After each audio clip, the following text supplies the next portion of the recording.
time in a long time, but it seems like just yesterday when we were side by side. Beast mode, no one's blocking our way.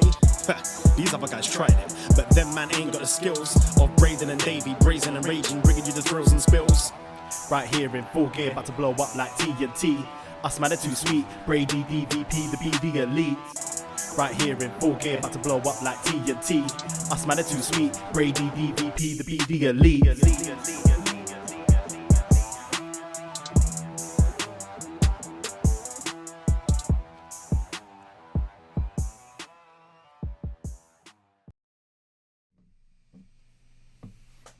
Hello. Braden Harrington here with Davey Portman for Up Next, postwrestling.com, Apple Podcasts, Spotify, wherever you found us, and of course, twitch.tv/upnextpodcast. It is 1 p.m. on a Thursday. Hello, Twitch room. Yes, April Fools. We're not doing a show. No, we are. Yeah, I'm waiting for the official confirmation. If we're going into lockdown, I'm hoping it's an April Fool's, but isn't the rule like after midday it doesn't count? Afternoon, it's the rule. I was told. But, yeah, the rule, and the rules are official. Yeah. Well, that seems like it's a real thing. I think that's a real thing. Not a joke. That would be a sick, cruel April Fool's joke. I've seen some in my day, but that would be like... We're locking down. Just joking. We're not. Have you seen any today on Twitter or anything's trending? There was one. Like I work at a TV station that we air a lot of ABC programming. We have an agreement with to air a lot of Canadian feeds of ABC stuff. And the big one that they were pushing is that guy Michael Strahan. He's done stuff in WWE. That he filled the teeth gap. Okay. He got his teeth fixed and changed. But I was like, okay, well, it's probably just an April Fool's joke because isn't he like super famous for this gap, this gap movement, which I think is a great movement. I myself don't have, but I think people can rock the gap. So I haven't looked if this was real or not. Right. I'm pretty sure it's an April Fool's joke. Did anyone say they're pregnant on your feed? No, I've not seen anything yet. I've not really been online today, but there was one. Like a famous one in the UK years and years ago. Okay. And I'm talking back when kind of food like just pasta and spaghetti was kind of new in the UK. Like it wasn't as common as it is now. And I think it was either BBC or ITV News ran a news report about spaghetti trees and was saying about how farmers like pluck the spaghetti from the trees, and it was all this, and so many people just bought it. It was like, oh, all right, that's where spaghetti comes from. They grow on trees. That's a world I want to live in. Yeah, so that's one that always comes to my head. I was kind of known as a little bit of a prankster when I was a kid. I was the kind of kid who always bought like those prank gag things at prank shops. There's a Toronto prank store on Yonge Street I used to spend lots of time buying. Remember like electric gum? Yeah. You go get a handshake someone. An electric shock. Yeah, you take the piece or whatever and it like attacks them or shocks them. Or like fake dog poop I've put in people's houses. Fake vomit. My whole class once put black paint on our music teacher's chair. Ooh. Because he was a dick. Right. So he went out the room and someone stole like some of the paint from the art department. Got some black paint. Right. And then like put it all on his chair. And then... when he came back in, it got like passed behind everyone in the room, and then the window was open and the girl at the back just dumped it out the window. Clutch. And he was so close to sitting on it, and then was like, "What's all this?" What is this? We're like, "What's sir?" He's like, "What's this on my chair?" I was like, "Oh, no idea. So, some sixth formers, some older kids were in here earlier." Oh, but yeah, I had some classmates of mine in high school take a can of paint varnish and dump it on a French teacher's car. Oh damn! So I don't know if that's really bad. I don't know if that's really April Fools or just we grew up in a bad neighborhood. But yeah, I used to be into the April Fools things. I feel like the world of like Twitter and how companies and everyone has social media and stuff like that it kind of has been played out. I feel like over the few years, but. Usually you get some funny laughs and stuff. A lot of friends I know in the past few years would always be like, "Oh, I'm pregnant or I'm married," and it's like, well, if you're saying it on April Fool's, it's kind of like equivalent to knowing. But I did have a friend a few years ago. They were a couple. They posted on Facebook that they were expecting, and everyone's like, you're joking. And they knew everyone thought they would be joking. But then on the second, they did like a second post, like an update being like, oh shit, we are actually having a baby. So it's like that's funny. But other than that, yeah, can't think of, I didn't see anything today that really sparked. So that's why you're getting all your tricks out of this show. Yeah. Well, maybe not this show, because later today we are doing an April Fool's special. It's not. It's after 12. It's a proper thing. So yeah. we don't have to do it? No, we're doing it. Don't know what you got against Doink. You keep on going about your bloody Ninja Turtles. I thought this'd be right up your alley. No, Doink's a clown. Ninja Turtles are turtles. They're different. Dudes dressed up, fighting, looking silly. No, they're not dudes. They're turtles. Yeah, okay. All right. You have to watch it. Hey, I watched Shawshank. You watched it because it was on at work. Doesn't count. It counts. I just got paid for it. No, doesn't count. You didn't choose to watch it. Different experience. That's not true. I did choose to watch it. I saw that the coworker before me had to process it, and I was like, well, to my superior, my boss, I was like, well, he probably didn't do a good job, so I'm gonna have to make sure he watched it fully. But if we got Ninja Turtles at work, I'm never wasting my time watching Ninja Turtles. You said that for our birthdays coming up, that on the Patreon, that for birthday shows we get to choose stuff that we get to watch. Sure. So I'll just pick it. All right. But we will be doing Doink the Clown, best match ever, later today with Jordan Goodman, friend of Post Wrestling, and up next here. He made a joke in a Twitch chat years ago, one day, that he would do a best match ever, Doink the Clown. And that's why we're doing it's happening later today. That is an April Fool's joke for you, but it's on us because we had to watch Doink matches. So later today on the Patreon, that will be out. I don't know why you hate Doink so much. It's a dude dressed as a clown wrestling. It's dumb. Get over it. It's wrestling. We have Undertakers, we have Fiends, we have Big Red Machines. I can't say that Doink is one of my favorites, but that's what we'll be talking about on this show. So can't wait. So that's April Fool's. We did Up Next last night. The Prime Target seemed to be the hot topic coming out of NXT. Apparently there's a full version of it. They're going to be airing on Peacock. Nice. This Tuesday, so look for that. Just more stuff added to WrestleMania week to watch, but very video heavy show, but a go home show for TakeOver. And quick reminder, we'll be doing the watch-alongs and post shows for both of those nights next week. So we still will be doing BDElite during the day? Yes, we'll still be doing BDElite during the day. It is April 1st today, which means it's the best time to sign up to the Patreon. Obviously, if you are a patron, you're always able to call in on this show, BDElite.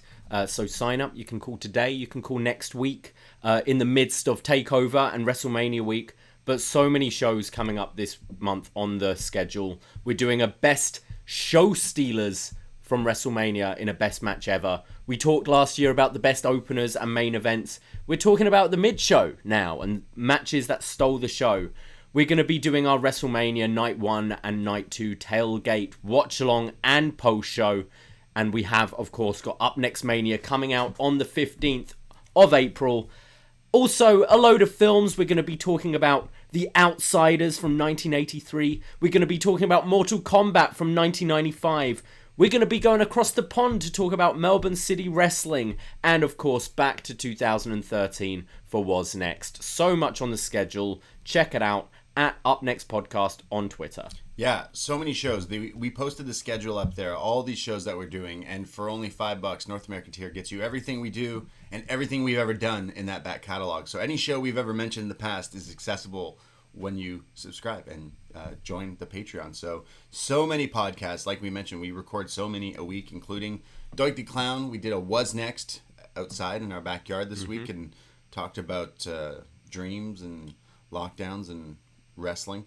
And so many other podcasts. So we've been keeping ourselves busy during this pandemic and recording all these different shows. You mentioned Up Next Mania, and it's going to be a Thursday following WrestleMania week. So yes. The week after that, a Thursday night. Night 3 of WrestleMania. Realistically, it's the real main event, and we have some friends of the show kind of helping us put together some stuff. Our production budget didn't change, but our friends just decided, we'll help you out. So we've got friends in high places apparently, because if you thought the production of the Up Next Rumble was up to par, wait till you see what we have in store. It's the biggest show of the year. It is. The Twitch room right now are going, any more card announcements today, lads? Well, For Up Next Mania. I would like to give a little tease. Yeah, We're going to have a bit of a multi-man tag match. that's right. We're going to have the guys from Grapple taking on the team of Post Wrestling and The Torch. Yeah. Oh, shit. So that's happening. That's right. That's kicking off Up Next Mania. Hot tag. Exhibition Forbidden Door tag match. Oh, yeah. That's kicking off the show. We do have an Inferno match on the show. It's true. Being refereed by our very own Fire Frank. Yeah. And then 3 stages of hell in the main event. And I think some grudge matches in there as well. We've still got some beef, some lingering beef after Survivor Series and the Up Next Rumble. Yeah, if you listen to us and you know Post Wrestling and Wei Ting over there, the cowboy, he's kind of been quiet and a bit somber since his loss at the Up Next Rumble when Andrew Thompson... He went away, he started a whole new show, the wellness policy, trying to just figure out how to move on, how to get through this loss. But there's only one way you can get over a loss. Mm-hmm. It's by picking yourself back up and facing that Andrew Thompson, looking him in the eyes and taking him on one-on-one. One-on-one. At Up Next Mania. Yeah, I feel like it's the grudge match of the century if that takes place. So far, this card is pretty stacked. And it all ends with the 3 stages of hell, where I have to put the BDE title on the line. I've just been walking around with this title, keeping it nice and clean and shiny, and wearing nothing else underneath it while I walk around the house. It's just the mask and the title. And it feels good to be the champ, but I have to defend this title. That's what a true champion does. And it's going to be 3 stages of hell, which means 3 different little kind of mini games, if you will, for the main event against Chris Elliott, one of our world champ patrons who won the Up Next Rumble single-handedly. He shocked the world, and we'll see if he can become a real main eventer. Let's see. At Up Next Step Mania. up. Will he step up at Up Next Mania? Tell you right now, I'm not doing the job. You're not doing the job? Especially to a jobber like that. If it was like Way or Andrew. Speaking of jobbers, we also have our Kona Reeves Battle Royal. We do. With all of our patrons. No, never jobbers. I know he's in the chat. That's why I'm talking shit. I can see Chris in the chat. Yeah, so Up Next Mania is happening in 2 weeks here, and I'm super excited. Or I guess a little bit over 2 weeks, or yeah, about two weeks today. A week from Takeover. So it's 2 weeks today. Yeah, right. Yeah, yeah, true. So 2 weeks. Super excited. Can't wait. So join us. That'll be free on Twitch if you want to join live. But then we take the podcast and then we put it together for the patrons there afterwards. So join us there. It'll be a free show. We had so many of you guys joining us for the Rumble, and that was so much fun, so crazy. We love the audience because they help out and stuff like that.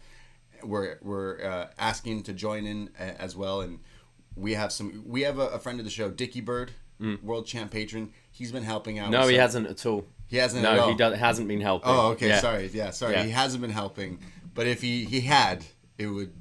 We'd appreciate it. Yeah, we really have appreciated everything he's done. But the production values of this show are crazy. So to help us with the costs, patreon.com/upnext is $5. That's all you can do. And you get all these shows, and it helps us.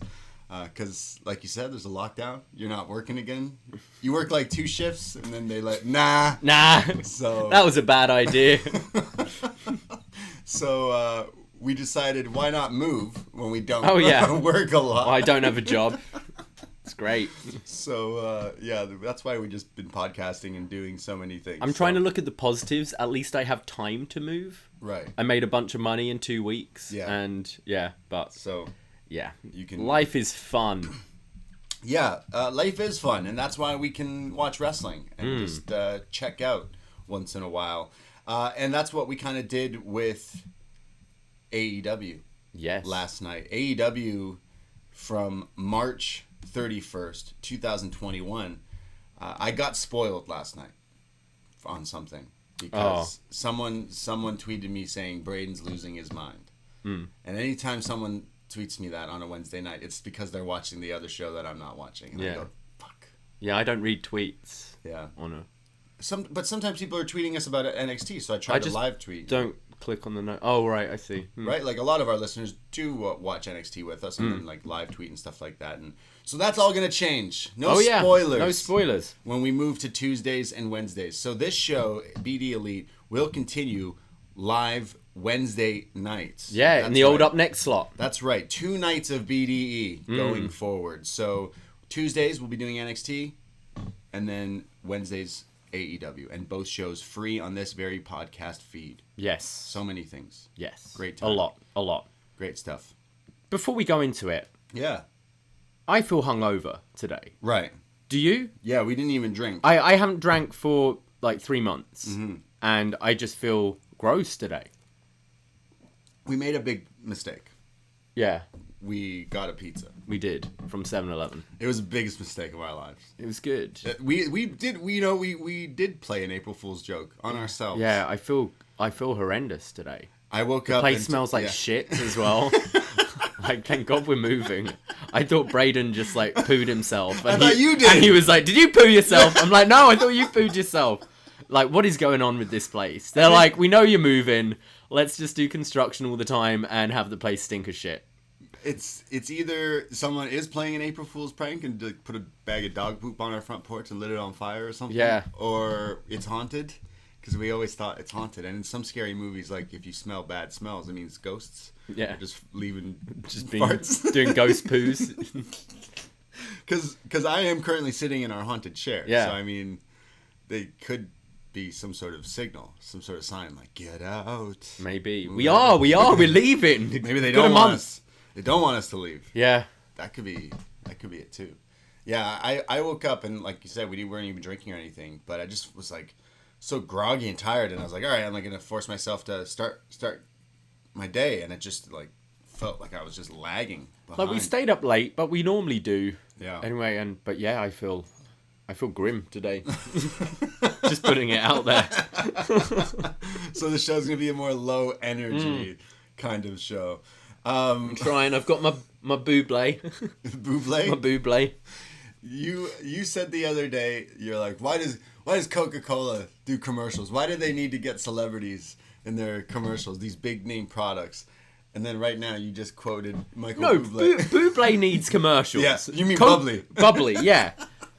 Coca-Cola doesn't need commercials. We all know what Coke is by now. Unless you're advertising, hey, it's this new like raspberry Coke or whatever. Cool. Right. Advertise that. Otherwise, I know what Coke is. Everyone knows what Coke is. Why are you wasting your money producing commercials for Coke?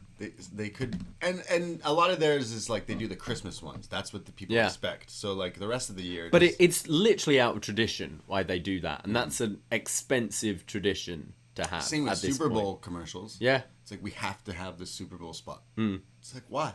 Yeah. Why do you need to drop that much money? It's like we already know another Marvel film's coming out. Like I'm going to see it anyway. I think most people are going to see it. Another Marvel movie? You mean like 94 exactly. million. I saw the updated list. But it's like you don't watch the Super Bowl and it's like, I didn't even know there was going to be another Spider-Man. Yeah. Good job I watched the football game.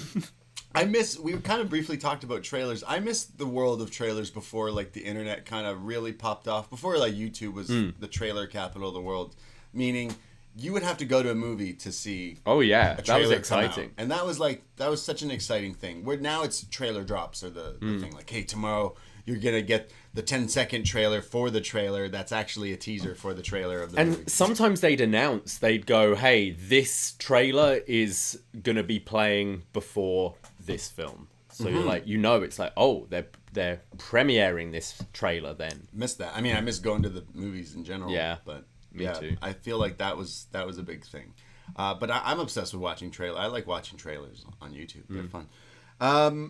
I guess now we can go into some NXT. Oh no, not NXT. The other show. BDElite. AEW Dynamite from March 31st, 2021. We start off with kind of the big match this week that a lot of people were pretty interested in, which is the in-ring AEW debut of Christian Cage. Don't call him Christian. Yes. Yeah, it's funny because you can't... I guess Christian is trademarked and that's why he's Christian Cage, but it means they can't abbreviate it to Christian. And I think on a show that's had Brian Cage established for a while, it would feel weird calling him Cage as well. But every time it's like, oh, great headlock from Christian Cage with the DDT. Oh, it's great to see Christian Cage back in the ring. What do you think about Christian Cage, JR? Well, I think Christian's great. Yes, Christian Cage is great, JR. He keeps saying Christian.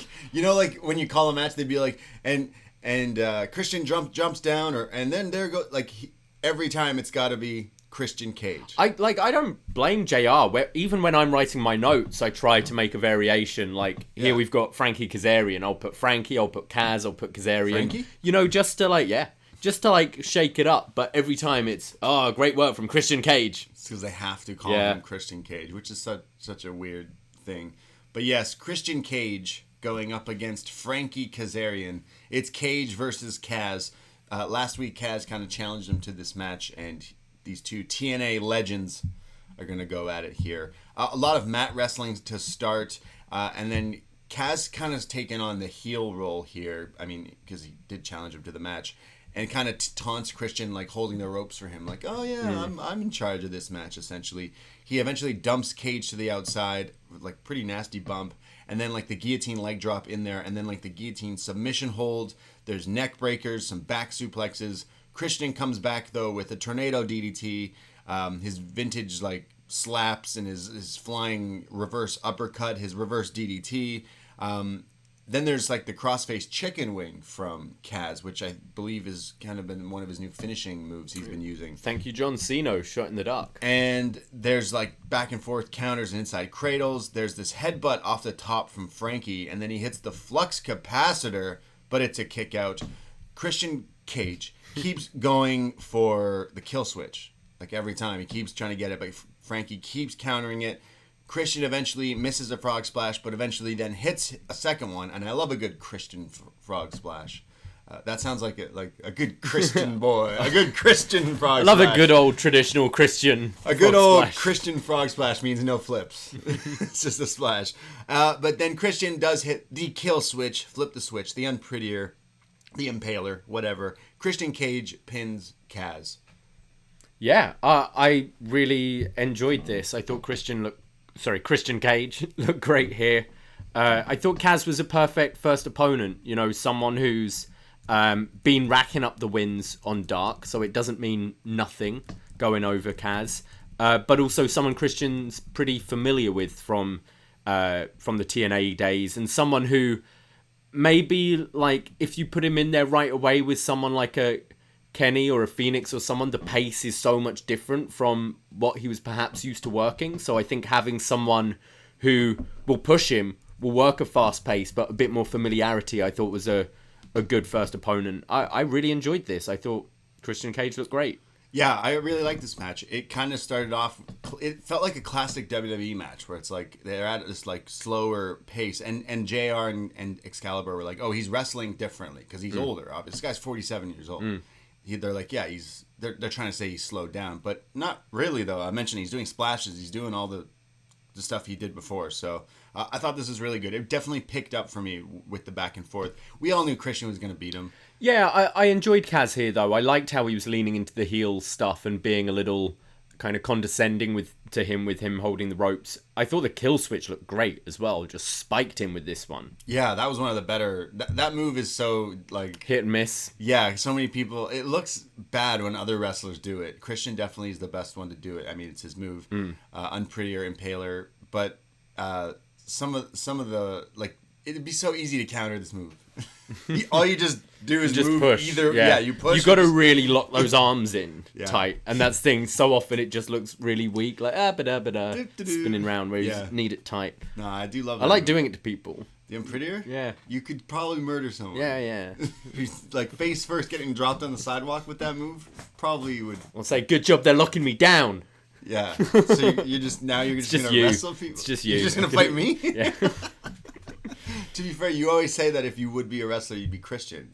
I think this is how I'd wrestle. Right. Like, I do some cool stuff, but, like, I wouldn't mind jumping off things, but I'm only going to jump, belly first. I'm not doing any flips. Yeah, a good old Christian frog splash. Yeah, someone slap you in the face. And then... liked by my peers. That's how I roll. Yeah, outwork everyone. Instant classic. Yeah. Yeah. I thought it was fun. I'm a pretty big fan. I'm a Toronto boy, and I've been to many shows to go see Christian. My first Raw was Christian versus Shawn Michaels. I had a lot of Christian shirts in my repertoire. I've never seen Christian live. No? No. Yeah, I've seen him. He'd have retired by the time I started going. I'm kind of interested in seeing some more of him. And 47, man, he looks great. So yeah, definitely. Yeah, interested in me seeing too. Some more. We get a video for the TNT champion Darby Allin and Sting, his dad. The truth is the truth. Matt Hardy, you have your body and your brain, but your big money means big insecurities. And now you choose to buy your respect. Whereas back in the day, he basically calls him a legend and you inspire so many people. But money can't buy you trust or real friends or real respect. So, Matt, you're going to have to earn mine because your money doesn't mean shit to me. As, like, you see him in the Matt Hardy cutout mask in black and white, like, smiling and, like, lighting things on fire. And they've gotten better because someone's put them in some sort of actual direction where it's not just some guy getting... The videos? Yeah. Like, it's not just some guy getting hit by a car and then being like... Jumping off a bridge for no reason. Next week is my match. Art. Yeah, it's art. Like, what? Here it actually is like, okay, yeah. The only issue is... It's Matt Hardy. It's fucking shoehorn Matt Hardy. Shoehorn Charlotte, shoehorn Hardy. This is week 2 of this feud, and I already feel like it's been going on for months. Maybe it's because Matt Hardy's... It feels like he's only just recently finished the Sammy Guevara feud, and maybe I just feel, it's another young guy Matt's going to feud with, but I don't know. I do not want to be seeing Matt in this. I don't mind for a couple of weeks build, maybe Matt building up an Isaiah Cassidy or something for a Dynamite TV match or something, but I'm not interested in Matt Hardy, Darby Allin whatsoever. No, it's so ridiculous. I feel like a broken record every time we do this show because I say, why is Matt Hardy here? Why is Matt Hardy doing this? Yeah. Why is Matt Hardy in this angle? Why is Matt Hardy doing this? Why is Matt Hardy every week on this show? It seems like they got a lot of cooks in AEW. There's so many people on this roster, signed and unsigned, but for some strange reason, I'm seeing Matt Hardy on the screen for far too many times. And I think I'm like, I already said I'm over it, but now I'm like, why is this guy still the guy we're going? You're supposed to be getting the older talent, and I just watched Christian and Kaz wrestle, and here's the newest character so far on this show, half an hour in, and it's Darby with fucking Sting talking about Matt Hardy. Yeah. Can we please move forward? This is the TNT champion. Make it like this interesting. Cody did the open challenges, and it was like fighting new up and coming, highlighting people, having great matches. But we're getting Darby versus Matt Hardy.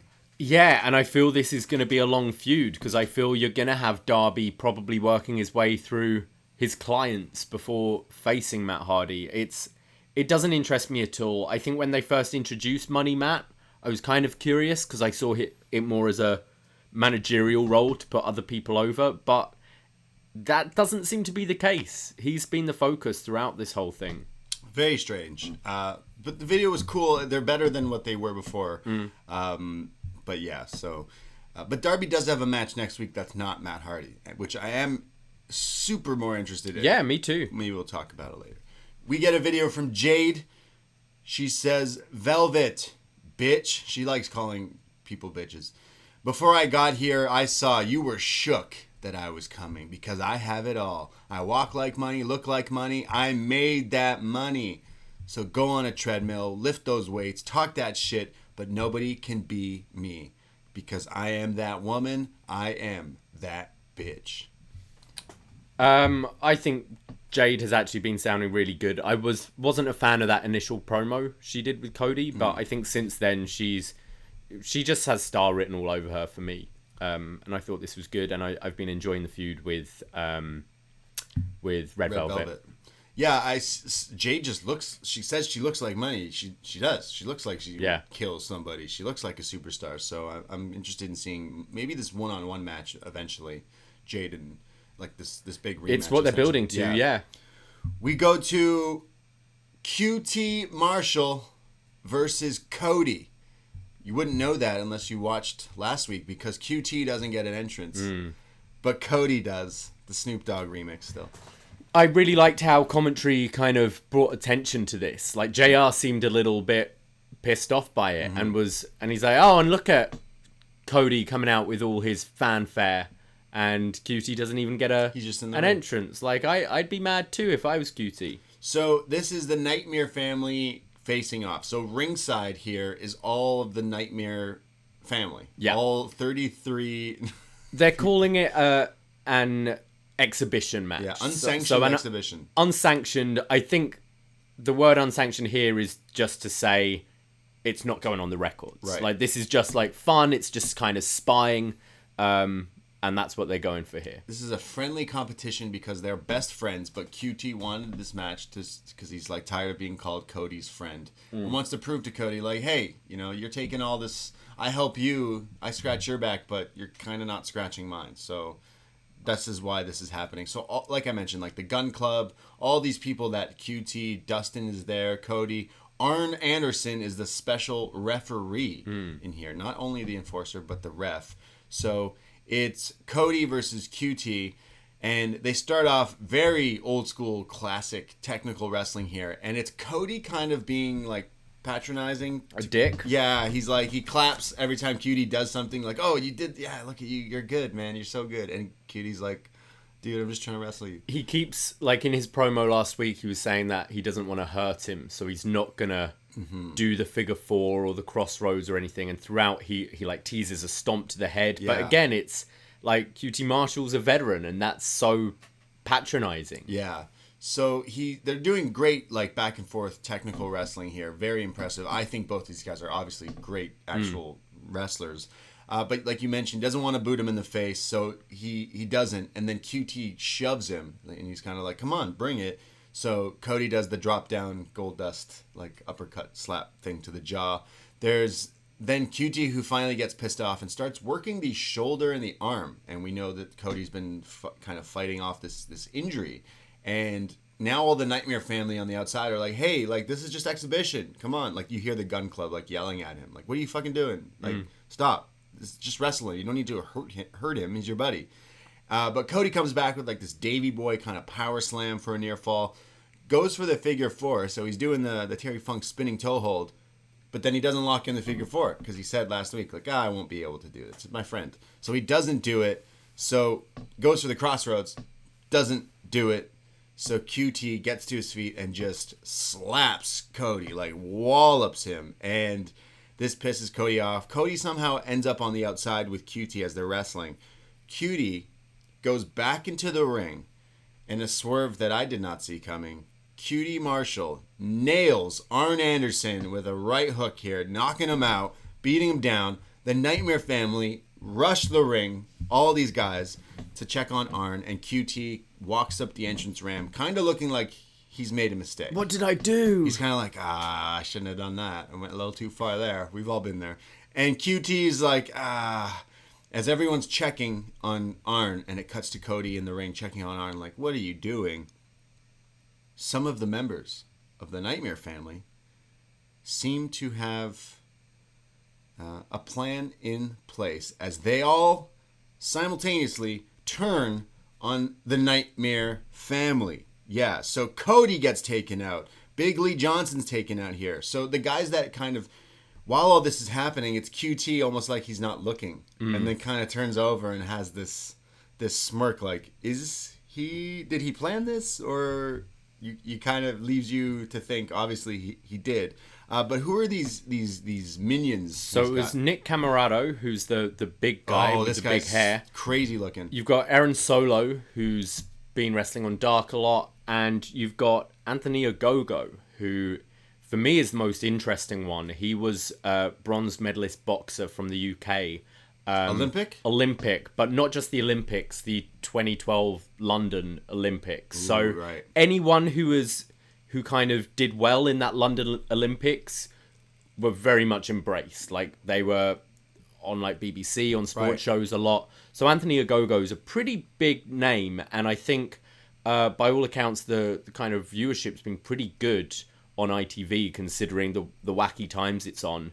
So quite interesting that they're giving him a bit of a featured role, and I can see definitely something they should lean into with kind of UK expansion there. Yeah, he's the boxer, and he punches Cody. Like, they set him up to do some boxing strikes to Cody here, when Cody sells it like he's dead from these like liver shots, essentially from this boxer. He's done commentary. Yeah, he does commentary on Dark a bunch. I think it's great. They kind of don't have UK stars on this show. Not many. You've got Pac, you've got Kip. That's about it. I said stars. Yeah. Not Pac. But I think Pac, because he's been so, like, we're so used to seeing him in America for all these years, you kind of forget about him almost. It's true. I love this beatdown here. So Anthony Ogogo and this Camarado guy. Yeah, he looks impressive. Oh my God, this guy looks like a star too. He lifts up Lee Johnson, and I said to you when we're watching this, like, oh, he's gonna kill him. I don't even know what he's gonna do. I thought he was just gonna hit him with a powerbomb. Instead, he powerbombs him out of the fucking ring. Like, throws this. Lee Johnson goes flying, just dies taking this bump. Dustin Rhodes, of course, it's a Wednesday night, so he's got a blade. Yeah. He's getting beat up. He wasn't even outside for most of the match. He ran out just to blade. There's a beatdown. We need some color here, boys. So they beat the shit out of Dustin. They set up Camarado, the big guy, sets up these like the steel ring steps, and then QT delivers a pile driver to Dustin on the steps. They lay him out as well. They're about to do this like concerto to Cody's head on the steps, but Red Velvet comes out, makes the save, and he's like, "What the hell are you doing? QT, what the fuck, bro?" And then they stop, and they all pose as they walk off here. But what a great swerve. This was my, like, just segment of the night over both shows. I loved this. Going back to the match to start with, I really enjoyed it. I think they really had that exhibition feel. This was like, this is how professional wrestling should look. Right. It's kind of like a presentation. And to me, it was kind of, you know, when you see some people like doing street acrobatics or whatever, like back when you'd have buskers, and you'd kind of walk past and stop and look, and then you go, oh, actually, and you kind of stand and watch a little longer. That's kind of what I got from this match. If you stop, you always have to pay. That's the rule. That's true. But I noticed you as well, like, often we're watching this quite late, and we're often kind of checking Twitter and stuff as we're watching, and we get a bit distracted. But both of us were really kind of focused in on this match last night. I thought it was great. And then the added little tensions of QT being, like, Cody again. Like, he's a heel. He's a heel disguised as a babyface, always, just being the dick in this match. And this turn, this new stable makes complete sense. Kind of felt a bit out of nowhere, but then you look back and the seeds have been planted for months and months. And a good way to kind of give this dark talent a little bit more to do. Yeah, it gives everyone kind of something to do. It obviously sets up down the line a TV match with Cody versus Cutie. Some of the guys, multiple tag matches. It just does something, and it kind of proved that this guy QT, man, he definitely should be training these guys, and he's clearly doing a fantastic job. Just watching him work this from start to finish, the beginning of the match to the end of the segment, like the end of the attack. He was such a good character to watch. It's almost like he was cold. Like as an actor, he was great. I think there are going to be a lot of people that can't get over his look. Like, he doesn't. I get over it. He doesn't look like a star, but to me, I've enjoyed. Like, I enjoyed that bunkhouse match from a few months ago. I enjoy his work, and I thought his performance was great here. And I hear people saying there are like so many factions there, but it depends how you do it. Now, like, these guys might not be wrestling on Dynamite every week, but now if you watch a Aaron Solo or a Nick Camarado match on Dark, there's a bit more weight to it because they're associated with this group. And I think that's what I love about stables. You take a meaningless match and it can be Alan Angels versus Mark Quinn, and it just means something a bit more because it's, this is Dark Order versus Matt Hardy's like group. Right. I really like it. I thoroughly enjoyed this segment. Yeah, a lot of people are going to be like, there's so many gang rules, gangs, squads going on in AEW, factions everywhere. Every segment seemed to had like ties to factions, which I'm okay with. I really like in New Japan how everyone's got like their home table, their home team, their own locker rooms that they share and everything like that. I think that makes way more interesting. It reminds me of like sports, like teams, like there's teams. And then it makes someone like a John Moxley kind of character stand out a bit more because they are that lone wolf. Right. I think this is great. I know QT and Dustin do the whole Nightmare Family thing. Clearly, the storyline is he's like moving away from them because he's turned on them here. So he's gonna have his own faction and his own training squad here. But clearly, he's still with the Nightmare Family training like half these guys and half these people here. They've clearly trained a lot of people considering all these people are in this group. But I thought this was such a really innovative turn in wrestling. Obviously, we thought QT was like turning because of the stuff he's been doing lately, but I didn't see this coming.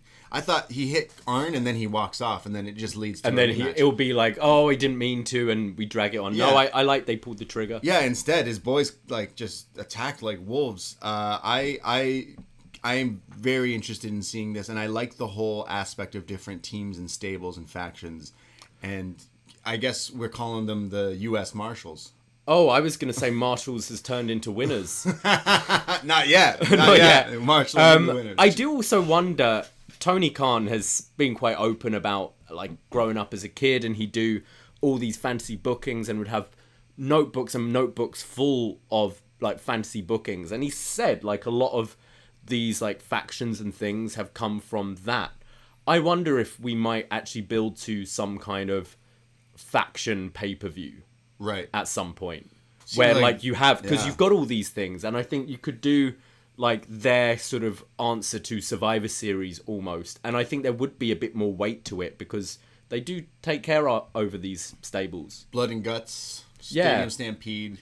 Yeah, we got a lot going on, like the Pinnacle and Inner Circle, and then like these guys versus Nightmare Family, Dark Order versus Hardy versus that fucking everyone. Yeah, there's a lot of these groups, but I kind of like it. I'm for it. Yeah. I love this. Really like this turn. It came out of nowhere. And then I always feel bad. I've been feeling bad for this guy, and I felt right away. Because right after this hot angle, Red Velvet hasn't even left Cody yet after this. Are they going to do a Red Velvet Cody storyline? That's what I said yesterday, right? Is that what they're going to do? And then Brandy's going to come back all jealous. Like, yeah. It wouldn't surprise me. This is like... Cody, like... Wasn't Cody feuding with Penta? And like now he's like, no, I want to feud with QT. Yeah, and now, after that. And now maybe tease a little relationship angle. Next week he should be like, thank you. Like, I mean, and she's like, no worries. Like, we're family, Nightmare. I just watched the Kurt Angle interview with Austin. Oh. And I'm just picturing at some point the moment where Steph gets knocked out by accident and Kurt's like, I care about you. I'm so sorry. Do you know the bit I'm talking about? Terrible. Yeah. I thought you were going to talk about Kurt Angle when he decided to have a storyline with his marital affairs in TNA, and it really worked out for him. Oh boy. You shouldn't mix. Nope. Yeah, I don't know. I don't think a Red Velvet Cody storyline is. She saved him, but she's been trained there too. So the one last thing I just loved about this angle is you completely understand why QT did it. It's not just for the sake of being evil. Like, I feel for this guy. He comes out, no entrance. He's trained all these guys. He doesn't really get the credit. Barely gets booked on Dynamite. Mm-hmm. And then wants an exhibition match, and Cody's being a little bit of a prick during it. Like, I completely... You get his motivation. I love it. Well, we go to All Ego Ethan Page, which I was mentioning, like, I feel bad because I'm just hot off this hot angle, and we go right to... this guy like cutting a promo, which I'm kind of still like talking about. We were kind of like, that was crazy. And then it's not just All Ego, but it's Scorpio Sky. They're saying the same thing, but different cuts of different shadows of them in the dark. And he says, I'm the face of the revolution, and we're not waiting. We're going to take everything. And it starts Monday. They say in this promo, both of them, because then it cuts to them saying the same thing at the same time, that they came here with like for higher purpose, for bigger meaning, and to find the future and to take bigger steps. But now they're a tag team. I didn't like this at all. Ethan Page has been there, 3 weeks? Yeah. And, okay, feels overlooked in 3 weeks. He's a heel. Okay. Scorpio Sky has just left a tag team to be in a singles run, and now is doing the bitching, whining, being looked over. So let's form another tag team in a company with 38 tag teams. Not a fan of this. I think it reminded me. This is gonna sound shocking coming from me, but I saw I watched a lot of my main roster stuff on Twitter, but some of the build recently, maybe a month or so ago, where Kevin Owens rips on Dolph Ziggler. Where Dolph Ziggler interrupts him and he's about to cut a promo, and Kevin Owens just like, yeah, I get what you're gonna say. You're overlooked, and you. What about me? What about it? Should have been me. Well, guess what? It wasn't. So fuck off. That's essentially. You had your chance. That promo from Owens made me go, wow, you just pulled the curtain back, and we should move away from that and wrestle. That put the pin there. That's Jay-Z Death of Auto-Tune being like, hey, let's not do that anymore because it's played a fuck out. Like, stop. Yeah. Yeah, I think it needs... It's okay once in a while, but it is samey. And to have the two people doing it... Two of them. The tag team is like, oh, what about me? What about me? You lost. You had your chance. You lost. Yeah, it's just like a kind of lame storytelling I'd find in now. Considering the last segment was so innovative, I thought. I would say I think Ethan Page is probably better in a tag team, but with Josh Alexander. Yeah, I mean, Sky I like as a wrestler, so I'm sure these two could be entertaining as a team. There's just so many of them. Yeah, so many tag teams. We go to Red Velvet, and she's about to get interviewed about what was going on here tonight, but she's attacked by Jade, who really beats the hell out of her, like throws her, like the size difference between Jade and Red Velvet, where she just throws her against this wall and says, I told you I'm that bitch. So this feud continuing. We didn't even get Red Velvet. We couldn't see if she has anything to say about Cody because she was beaten up. Yeah. So more on that next week. John Moxley cutting a promo. He says, I can still hear it, that sound of the crunch of Eddie's ankle, and it pisses me off, and I'm in a foul mood today. I've been jumped. I've been attacked. I still got burn scars and cuts, and I got a headache. Everything today pisses me off. It's like us today. Yeah.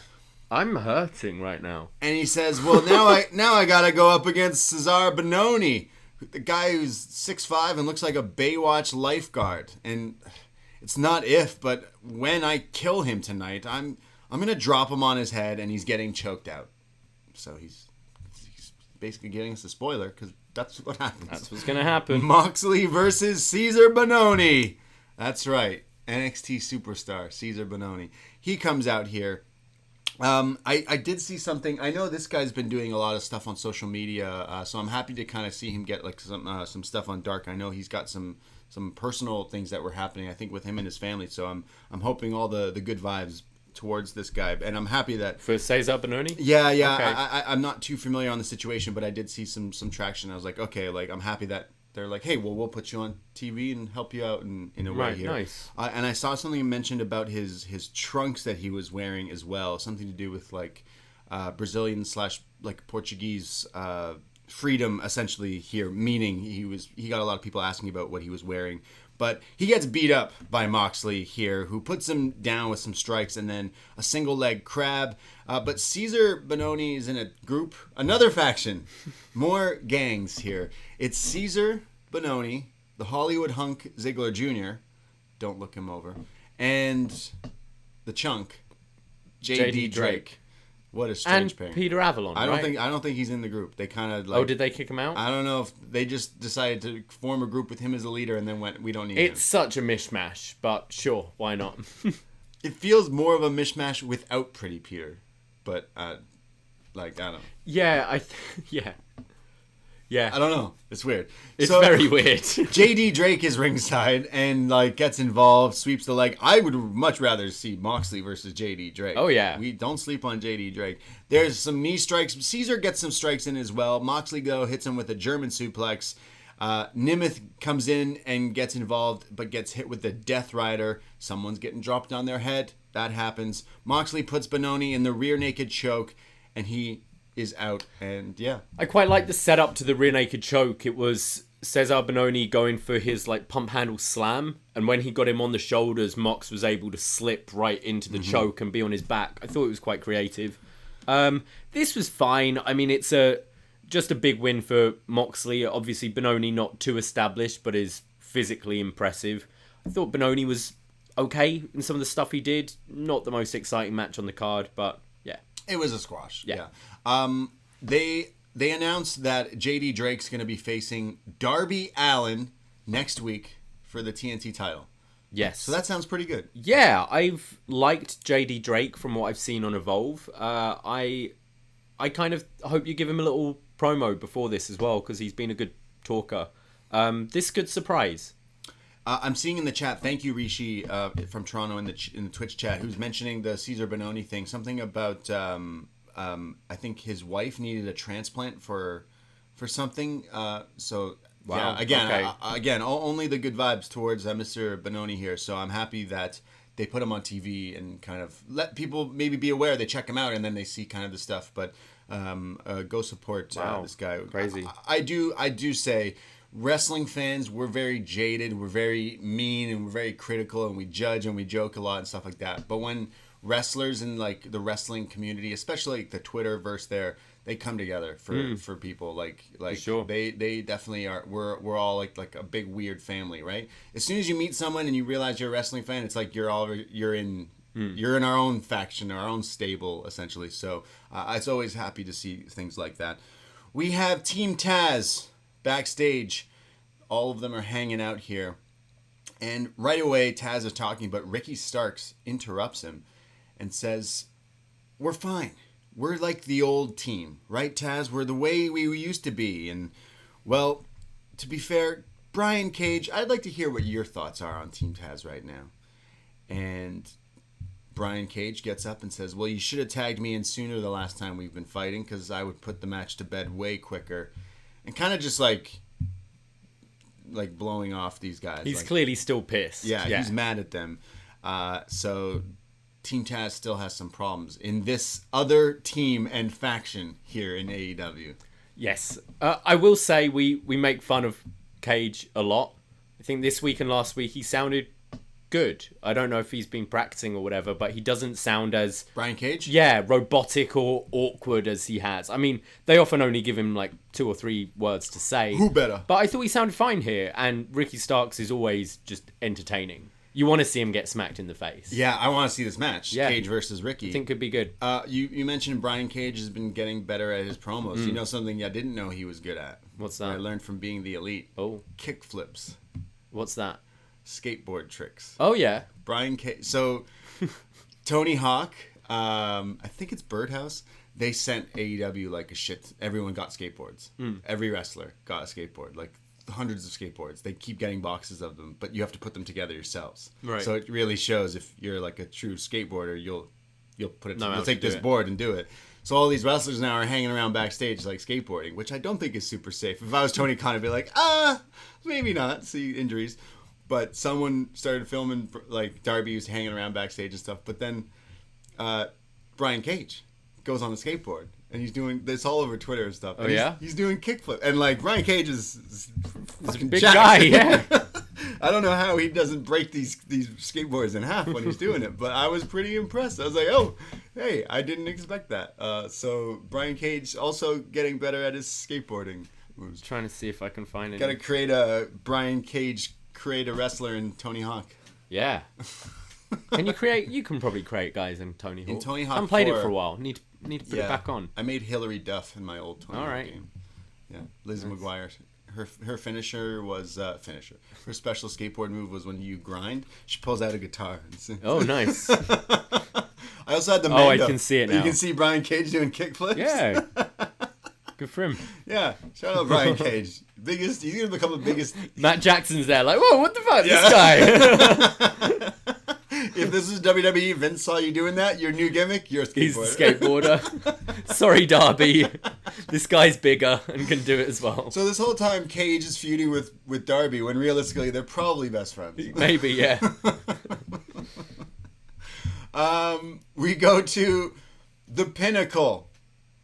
Yes, another faction and group here. They're in the locker their locker room here that they stole from the Inner Circle. MJF says he's got them a gift, a personal Pinnacle stylist who brings this like briefcase of all these different colors for suit options, and like they're gonna make custom suits for. I want this. You want I want a this? custom suit Yeah. made. What would you pick? What colours? This guy had colors and different materials, and I do like a grey suit. yeah, me too. I like a nice blue, and I like a burgundy, like my new Up Next hoodie. You're a Daniel Bryan, William Regal kind of guy. Exactly, yeah. I do like some burgundy. I'd probably go for. I like dark. I have a nice dark gray Calvin suit, but I obviously I love wearing my black everything. But a nice black suit here. Imagine this guy just suits up all these. I like this in the Pinnacle. They looked good last week. And Sean Spears. I feel a black suit is more for like a Funeral. either a funeral or a really like high end like tuxedo more. Otherwise, I do like a grey silver. Yeah. Yeah. We gotta get some suits. We do. Yeah. We have a wedding. Let's get fitted up. We have a wedding to go to. Maybe. Hopefully. We don't even. Hopefully. Back to being a bum for the next month.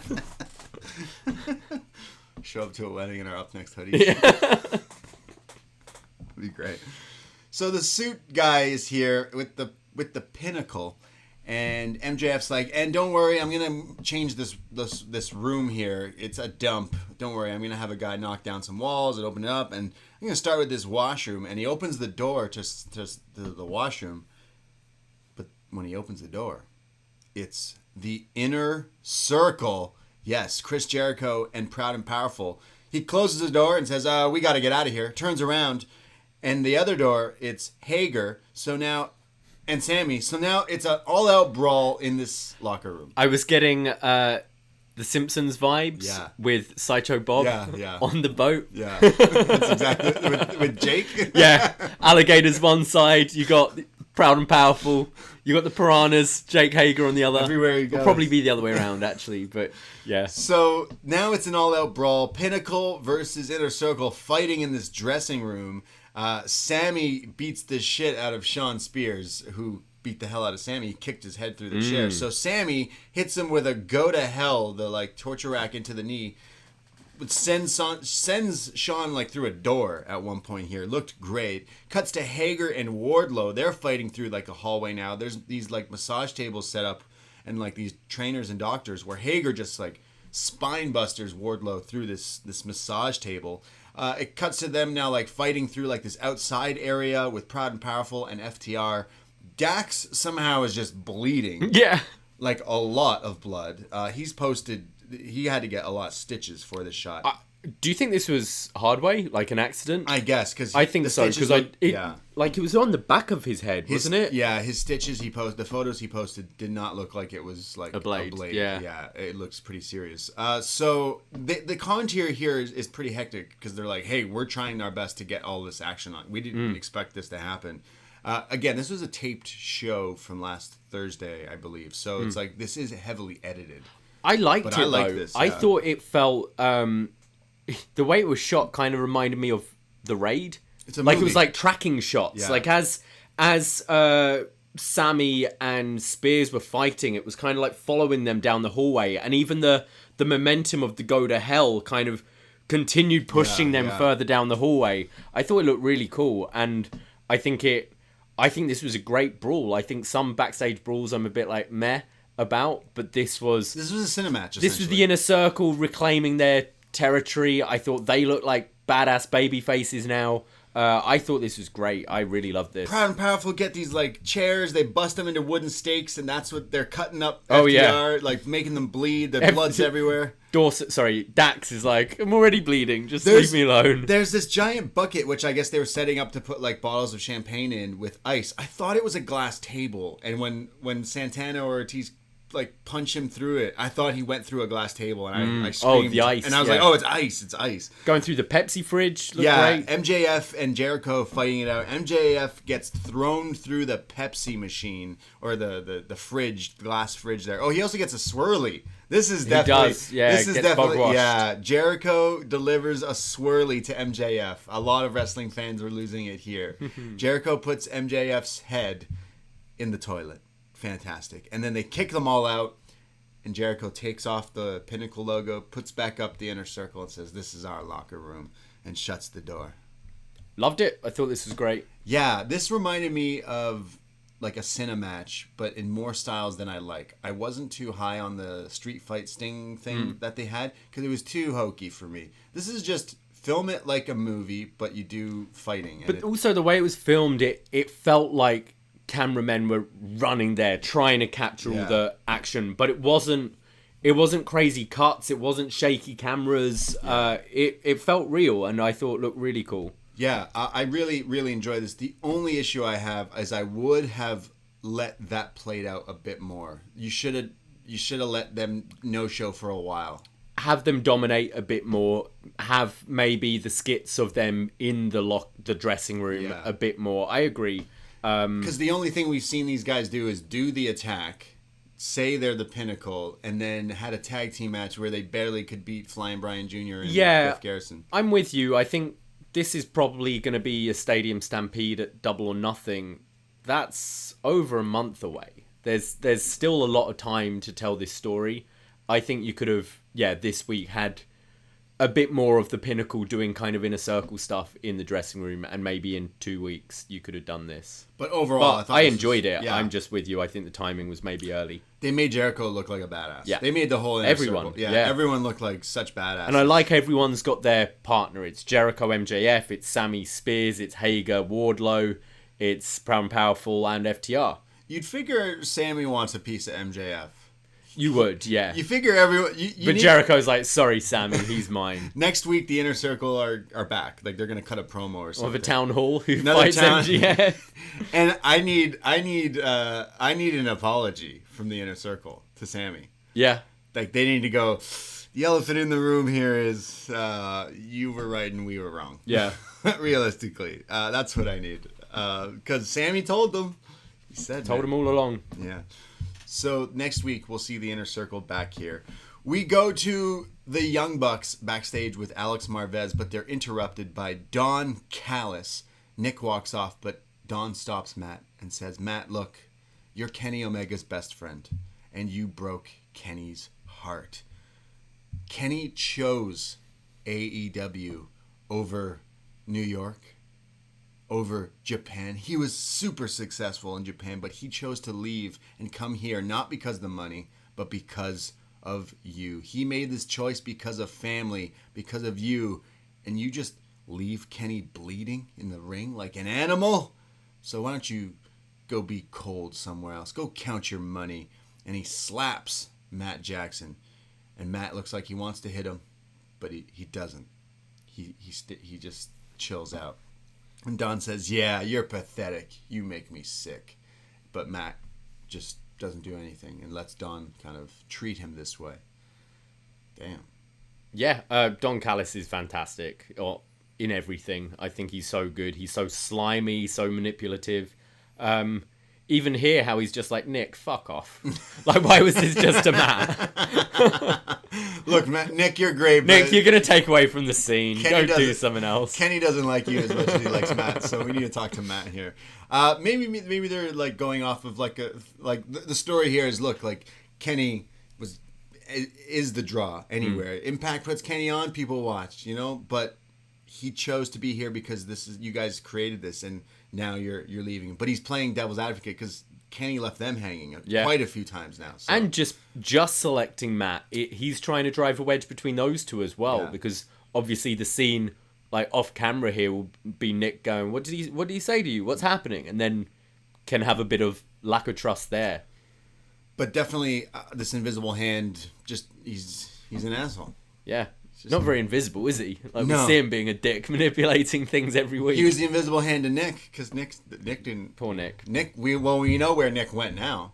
Nick went, no, I need to talk to someone else, because we'll see after this next match. But this next match is the Lucha Bros with Laredo Kid. So it's the triple Lucha Bros here, really, versus Kenny Omega and the Good Brothers. I like how Penta decides whether he's a good guy or a bad guy, just on a flip of the I think he dime. was just bad for this Cody feud, and then Cody remembered that QT Marshall's kicking around. It was like, oh, I want to play with that guy instead. I don't know, because he's still doing the heel thing where he has the Translator. Yeah, the translator. It can Alex. be, it's cheeky though. It's like tweener-esque, I think. I love this. Yeah, this- he's great. Where he goes, Penta says that you had to cheat to win the world title, Kenny, and you had to cheat to get all those titles, and eventually you'll have to lose them. So we want all your championships, tag titles, world titles, AAA titles, all of it.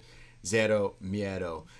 And then Kenny Omega comes out with the Good Brothers to not Kenny's entrance and theme, but like the Bullet Club theme, essentially. I guess, yeah. It reminds me of the New Japan Bullet Club theme that they had when these guys were like the Bullet Club, Right. like this weird guitar. It sounds like it's almost the same artist, which Okay. I wouldn't be shocked if Cool. AEW kind of reached out and got them.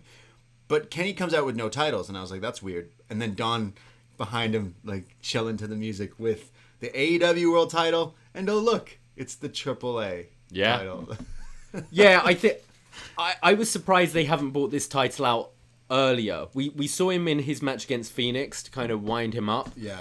But since they've started this belt collector gimmick, I don't know why you wouldn't be carrying around all the belts all the time. So this was cool.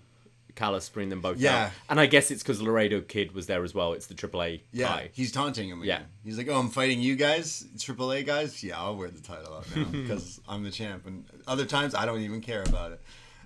So, Kenny and the Good Brothers versus Lucha Brothers. But right before this match even starts, the Lucha men just do flying, like, dives to the outside onto all the guys. The three of them get Kenny alone in the ring and just deliver super kicks, triple super kicks, just insane. There's crazy topes and moonsaults, and Laredo Kid hits a moonsault to everyone. Kenny goes for the you can't escape, but Laredo Kid escapes. There's then Doc Gallows who comes in and starts hitting random roundhouse kicks. That looked pretty good, Doc Gallows. Yeah, I've quite enjoyed Gallows and Anderson's tag run recently. I really liked their match against Finjuice on Impact, and I think Gallows has people give him a lot of shit, and can't say I particularly enjoy watching him in singles matches, but I think in tags he's pretty good as a big man. He's got some speed, he's got some nice kicks and punches. Like, I don't mind him too much. Yeah, he was doing some cool stuff. Kenny Omega is now back in, and once his boys help him gain control, he's just being a dick. He's doing classic Kenny Omega, like, kicks the guy in the head a few times while he's doing these ridiculous faces. This is the Kenny Omega people just absolutely hate. Yeah. And because people hate it, it makes me like him even more. Yeah. He's such an asshole. Doc is in, and he's beating up people. They do their big brother splash. All three of them splash on the one guy. Laredo finally comes back hitting Doc with the DDT. Lucha Bros come in, do these crazy double teams. Ray Phoenix, double cutters, swantons. But Carl Anderson comes back with this running, like the sick kick, the Yakuza Claymore kick. kind of, yeah, yeah. essentially, yeah. There's then Penta who does a destroyer on Kenny Omega, just insane. There's then this crazy spine buster from Carl Anderson. There's a powerbomb in the air, a V-trigger on Laredo Kid, but Kid kicks out. There's then this tope where Kid just goes like with head first into Kenny Omega here. He's Laredo Kid's been watching his Ray Phoenix and realizes I can do one of those crazy, Ray Phoenix topes are Oh, yeah. just insane, and Laredo Kid definitely said hold my beer. So Ray Phoenix it kind of disappeared here while Kenny and Laredo Kid are wrestling, and then out of the corner of your screen just in comes Ray Phoenix, who just runs across the rope. This was insane. Where did he even come Ran from? across with just a kick to the face, and I think he just ran from one turnbuckle to the other. It was nuts. Yeah. He was like a mouse. You know when you're like, Sonny a mouse goes across and you're like, wait, do we have a mouse? And it It just was like that. And It was PKs nuts. him, like just crazy, man. My mouth was like open for the next like 2 minutes at what I just saw. I always say that Kenny Omega must be an alien because the way he wrestles. Like him and Kota Ibushi are like designed in some lab in some other planet to be like, you will be the greatest professional wrestlers ever. Ray Phoenix is one. He's not human. How do you do this? How do you, let alone train to be wrestlers and take these crazy bumps and stuff, but to literally run across this rope is insane. But Laredo Kid takes advantage of that PK assist from Ray Phoenix, hits Kenny with the Laredo driver, just dropping Kenny on the head, but it is a 2 count, 2.9 count. This driver looked nuts as well. Crazy. Kenny comes back with the V-trigger. He's had enough. The one-winged angel. This time, Laredo Kid ain't kicking out at 3. He's put to bed. Kenny and the Good Brothers beat the Lucha Brothers. And he can add that to his highlight reel of one-winged angels. Yeah, the one-winged angels. Going round on Impact, just showing everyone a video of... this angel. week he went... So there's Swingers Palace, which is like this casino. And he goes in and he's like, what's the odds right now between Swan and Omega? And Swing gives him the odds, and they go, watch this video, and it's just a highlight reel of all these one-winged angels, and he's like, oh, well, now the odds have changed. It's great. This was fantastic. All these guys just, you know exactly what you're going to get when you saw this advertised. You know it was going to be nuts. You know you were going to see some crazy lucha things.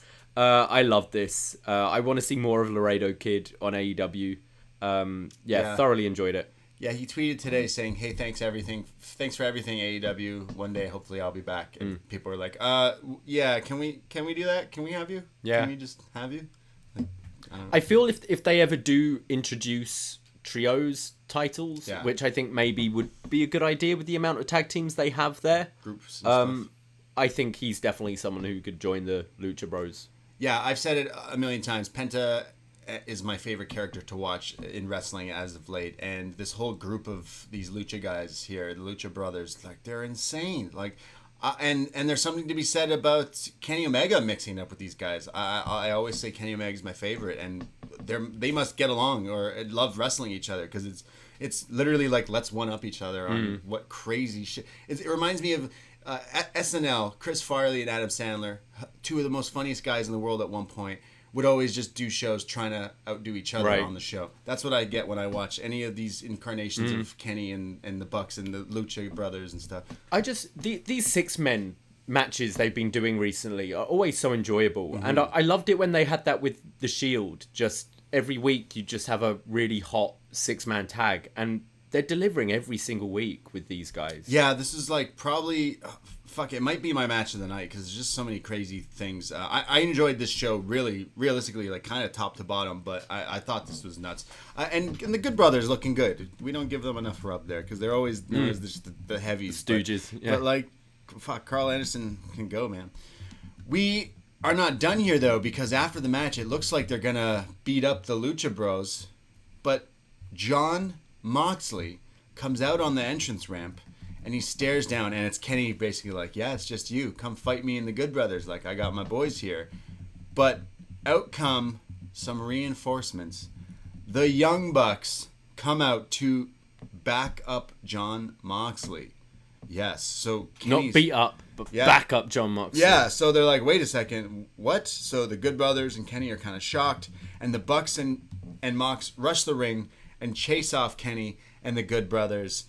And next week, it is announced to go up against head-to-head with TakeOver Night 1 on AEW. Kenny and the Good Brothers versus Mox and the Bucks Brothers. Do you think this is kind of a reaction, maybe? Yes. It feels a bit soon for me, for Kenny and the Bucks to be facing off. 100%. But should be great. Yeah, this to me is, hey... We have a show next week too, and this match is on it. To me, this is a match I am very interested in watching. Yeah. So, this is definitely... As soon as Moxley came out, I kind of went, something... I'd still say for me, like, I know we were going to be watching NXT anyway, but this is a big match, but still, like, I take the TakeOver matches. Oh, yeah, TakeOver over everything, but definitely looking forward to this 6-man tag because that sounds crazy. I see someone in the chat, Beat Crutch, says, will the Bucks turn on him? Imagine that. It's the whole plan was Bucks turn on Callis. Mox. Was Callis really like, hey, we're gonna trick this guy? I don't know. And then you just have Bullet Club as a stable. Oh my god, another stable. Something I'm curious about and they haven't been playing it out here, but since losing the Impact titles, the Good Brothers kind of feel a bit like maybe they've let down Kenny or they're not worthy of Kenny, and they're kind of playing that maybe Kenny isn't quite as happy with them anymore because they don't have gold. And I wonder if at some point God might get involved with this story. Because Forbidden Doors? Yeah, because it could further be Kenny could then start tagging with them a little bit, and it's sort of who's Kenny wanting to be with? I don't know. It's something. Maybe that could be more of a Impact thing, but I wouldn't be surprised if we see God at some point. I can't say I'm super excited about that. I think I don't mind them. I just think it's so stale in New Japan because that tag division's non-existent. Yeah. So they're guys that maybe might change our opinion on seeing them against Lucha Brothers or something like that, or the Young Bucks. There was something I didn't mention on a show. It happened maybe a week or so ago, but in New Japan, when they were doing a show, there was that earthquake. Did you see this? That was crazy, yeah. That is one of the craziest things I've seen. And say what you will, but Jay White, even in the midst of a fucking earthquake, which you don't know what it could be at that time, if how big or bad it is, he runs over and grabs the 2 world titles. Just like, don't worry, I'm holding. I got it. Make sure they're okay. And it was before the new Abomination title. Yeah, given the out. Nightmare title. I'm still sad about that. It's disappointing. I mentioned wrestling fans are jaded and we're so mean, but that title sucks. I'm sorry.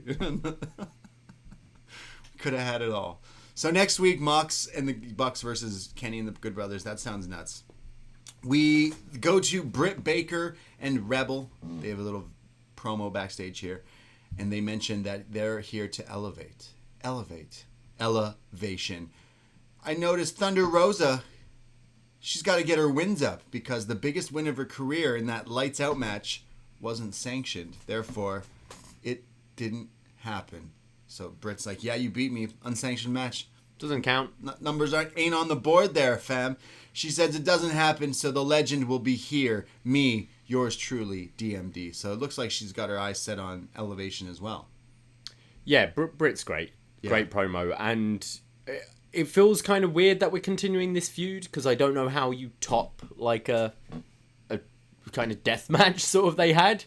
But also I loved that first match, so I'm happy to see them go at it again. Exploding barbed wire death match. Let's do it. Yeah, definitely. Maybe a cage or something. I don't know. Yeah, true. Yeah, I wouldn't mind them watching them wrestle again. Yeah. Definitely a different gimmick match. We go to the Bad Bunny. The literal Bad Bunny. The Bunny. She's going to wrestle. She's in this group here. Hey, look, another faction. The Hardy Family Office. Meaning, not only is it the Hardy Party, meaning Matt Hardy and the Private Party, and the Butcher, the Blade, and the Bunny, but then Nyla Rose and Vicky Guerrero. The Vicious Vixens. The Vicious Vixens. Sorry, the Vicious Vixens, the Hardy Party, the Hardy Office family thing. This looks like the most... This is the budget faction. I mean, I know Matt's lost his first quarter earnings, but just this mishmash of people. Fucking QT just gets all these guys he just trains in the gyms and we don't really know, but this is still the most bootleg faction. It's just the image of Matt Hardy there in his cheap suit next to Vicky in her t-shirt and fucking Butcher and Blade in their aprons. Like it's it's just weird. I don't get it. I don't get it. And I'm trying to, but it gives these guys something to do. Like that's what it is, isn't it? Like none of these are going to be world champions. But Matt Hardy says here that the Bunny wasn't in all these like women's tournament things for the title, and she's been overlooked. So here she's going to prove, and that Tay Conti is gonna pay for the Dark Order's sins here tonight in this tag match. So Hikaru Shida, the women's champ, and the number one contender, Tay Conti. Yes, she's the number one contender for the title. Teaming up against the Bunny and Nyla Rose. So this match happens. That's kind of a bit messy in the beginning here. I'm a big fan of Bunny. She used to be Cherry Bomb on the Indies. Big Buffalo Kids, being here in Toronto, she wrestled here quite a lot, and she has had some epic rivalries on the Indies and stuff. I feel like maybe this was the first time I've seen her in a long time wrestle. Maybe there was some ring rust or nervousness. I just felt like something was a little off in the first half of this match for me. But then Ty comes in and just starts cleaning house here, tying it up with Nyla. There's bicycle knees. There's a backbreaker on the outside. All the factions are on the outside. Great judo throws. Yeah, Looks great. Sheeta does this dive onto everyone, and then Ty does it as well. But when she gets back in the ring, she's met with the Bunny, who is the ref's distracted, hits Ty with a kendo stick, and then down the rabbit hole, the final cut, the eye of the hurricane. And the Bunny gets her win over Ty here. The Hardy family office Vicious Vixens team get the W. This was all right. I think Ty's been looking very good. She's improved a lot. I didn't mind Ali the Bunny so much here. I think she's actually someone who should be wrestling more, because I think she can strengthen that division. Mm-hmm. Not saying this was a great outing, but I didn't think it was particularly bad. Yeah, match was fine.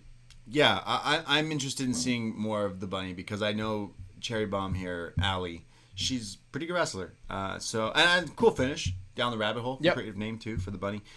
It's just weird. There's so many factions, and then this one just sticks out because it's just some dude in a suit. Vicky Guerrero's there for some reason. Yeah. Nyla's there. Private Party's there. They just go, can I be in the other one? I want to be in that. That team looks like fun. That looks like fun. It's like you're a kid in a softball team, and your team, like, you look over and you just see all the other teams getting taken out for ice cream, and just like, this is definitely I might have said this before, but those things where you're like, okay, you've got $100 to build your faction, and it's like you can have The Rock or Austin, but they're $50 each, or you can have Butcher and the Blade for $10. You can get Ali for $10. You can get Vicky Guerrero for $5. You can get Nyla for $10. Like, that's what it feels this faction is. It's very weird. Just Vicky Guerrero on Vicky and Matt Hardy in the same. It's like just weird. I'm not interested in this. No. I'm interested in the Bunny. Yeah. Yeah, definitely. And the Bad Bunny. Sure. Yeah. We get a match graphic for next week. It's Bear Country versus Jurassic Express. So Bear Country's heel. They turned heel.